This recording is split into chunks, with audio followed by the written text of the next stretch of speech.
নমস্কার।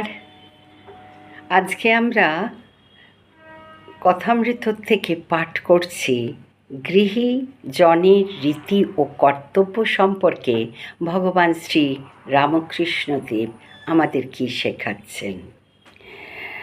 ঠাকুর শ্রী রামকৃষ্ণদেব বলছেন, মিথ্যা কিছুই ভালো নয়, মিথ্যার ভেক ভালো নয়। ভেকের মতো যদি মনটা না হয়, ক্রমে সর্বনাশ হয়। মিথ্যা বলতে বা করতে ক্রমে ভয় ভেঙে যায়। সত্য কথা কলির তপস্যা, কলিতে অন্য তপস্যা কঠিন। তুলসীদাস বলেছেন, সত্য কথা অধীনতা পরশ্রী মাতৃ সমান। এই সে হরি না মিলে তুলসী ঝুট জবান। সত্যতে থাকবে, তাহলে ঈশ্বর লাভ হবে। যারা বিষয়কর্ম করে, অফিসের কাজ কি ব্যবসা, তাদেরও সত্যে থাকা উচিত। সংসারে থাকতে গেলে সত্য কথাটির খুব আঁট চাই। সত্যের আঁট না থাকলে ক্রমে ক্রমে সব নষ্ট হয়।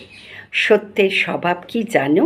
সে কাউকে কষ্ট দেয় না, ব্যস্ত করে না। জয় ঠাকুর, জয় ঠাকুর, জয় Thakur. Please like, share and subscribe.